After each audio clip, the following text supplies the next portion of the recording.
Friends, आज के video में let's explore what are different units of design in a building construction project. समझेंगे इसे through first design basis reports, second IS codes, third with reference of some project drawings. Very informative video, a civil engineer must understand these terms holistically.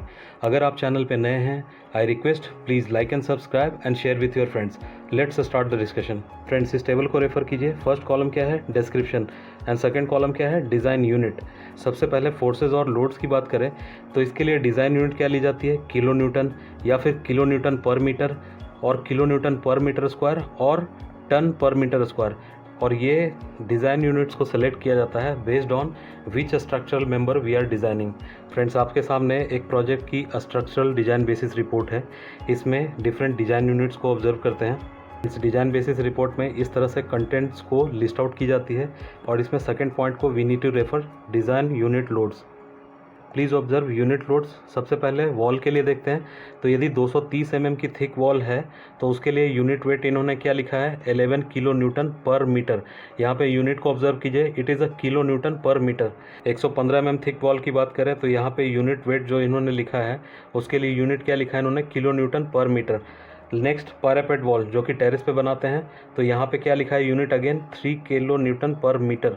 Again railing की बात करें जो कि staircase हो या तो फायर स्टेयरकेस हो या कॉमन स्टेयरकेस बनता है बिल्डिंग में, तो उसके लिए अगेन यहाँ पे यूनिट इन्होंने लिखा है किलो न्यूटन पर मीटर। मीन्स पर रनिंग मीटर कितना किलो न्यूटन का लोड इम्पार्ट करेगा स्ट्रक्चर पे। नाउ फ्लोर लोड्स को ऑब्जर्व कीजिए। यहाँ पे देखिए फ्लोर लोड को इन्होंने मार्क किया है। यदि 130 mm की थिक स्लैब है तो इसके लिए dead load plus live load in दोनों को इन्होंने अलग अलग मार्क किया है। यहाँ पे यूनिट्स को ऑब्जर्व कीजिए, it is a kilo newton पर मीटर स्क्वायर। तो अलग अलग फ्लोर्स के करस्पॉन्डिंग अगेन इन्होंने लोड्स लिखी है, लेकिन यहाँ पे यूनिट्स को आप ऑब्जर्व कीजिए, it is a kilo newton पर मीटर स्क्वायर। अब फ्लोर लोड्स में देखिए यदि टॉयलेट को डिज़ाइन किया जाता है तो again dead load and live load के करस्पॉन्डिंग यहाँ पे वैल्यू लिखी है। अगेन इसमें यूनिट को ऑब्जर्व कीजिए, it is a kilo newton पर मीटर स्क्वायर। नेक्स्ट किचन की बात करें तो अगेन यहाँ पे dead load and live load के करस्पॉन्डिंग इन्होंने वैल्यूज़ को मेंशन किया है and observe this unit, it is a kilo newton पर मीटर स्क्वायर। स्टेयर केस के लिए ऑब्जर्व कीजिए, again dead load and live load का कॉम्बिनेशन है और ये यूनिट इसमें अगेन फिर क्या है? किलो न्यूटन पर मीटर स्क्वायर। बैल्कनी के लिए देखिए again combination of load and unit is a kilo newton पर मीटर स्क्वायर। फ्रेंड्स, आपके सामने एक प्रोजेक्ट की जियो टेक्निकल इन्वेस्टिगेशन रिपोर्ट है।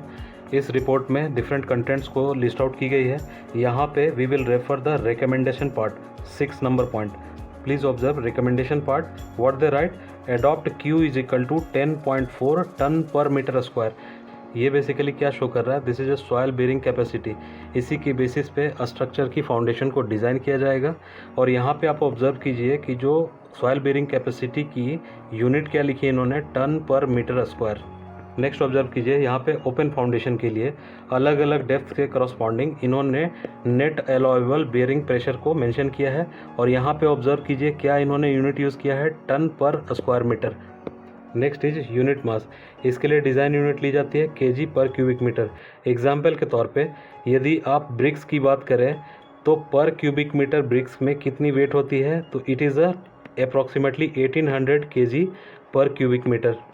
नेक्स्ट यूनिट वेट, तो इसके लिए डिज़ाइन यूनिट क्या ली जाती है? किलो न्यूटन पर क्यूबिक मीटर। एग्जाम्पल के तौर पे आप समझिए यदि पीसीसी को आप ले रहे हैं, प्लेन सीमेंट कंक्रीट, तो इसके लिए यूनिट वेट क्या लिया जाता है? 24 किलो न्यूटन पर क्यूबिक मीटर। यदि आरसीसी की बात कर लें तो आरसीसी के लिए यूनिट वेट कितनी ली जाती है? 25 किलो न्यूटन पर क्यूबिक मीटर।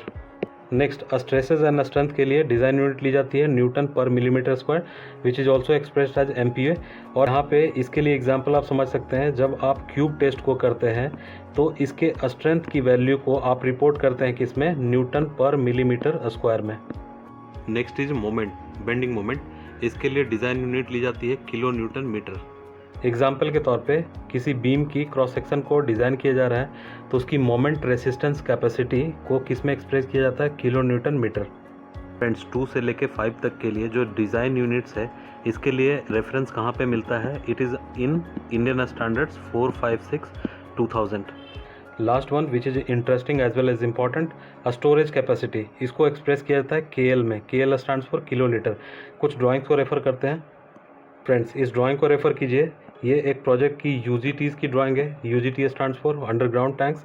यहाँ पे देखिए जो फायर टैंक है उसकी कैपेसिटी इन्होंने कितना लिखा है 200 KL। मीन्स सेकेंड वाली टैंक को आप ऑब्जर्व कीजिए तो इसमें भी कैपेसिटी इन्होंने 200 KL लिखा है। मीन्स यूनिट क्या है, किलोलीटर। यहाँ पे देखिए रॉ वाटर टैंक की बात करें तो यहाँ पे अगेन कैपेसिटी में यूनिट क्या लिखा है, KL। डोमेस्टिक टैंक को देखिए, यहाँ पे कैपेसिटी को डिफाइन किया गया किस यूनिट में, किलोलीटर। ये एक बिल्डिंग का टेरेस प्लान है। यहाँ टेरेस पे 3 डिफरेंट टैंक्स बने हुए हैं, इसको ऑब्जर्व कीजिए। First is fire tank, second is domestic tank and third one is a flushing tank. तीनों की कैपेसिटी को ऑब्जर्व कीजिए। फायर टैंक की कैपेसिटी कितनी लिखी हुई है, 10 KL, और यहाँ पे यूनिट क्या है, KL। डोमेस्टिक की कैपेसिटी कितनी है, 20 KL। यहाँ पे कैपेसिटी की यूनिट क्या है, KL। Again flushing tank, it is 11 KL and unit क्या है, KL। फ्रेंड्स, वीडियो को यहीं कंक्लूड करते हैं। वीडियो को देखने के लिए शुक्रिया। यदि आप इस चैनल पर नए हैं, I request please like and subscribe and share with your friends. Thank you for watching it. जय हिंद।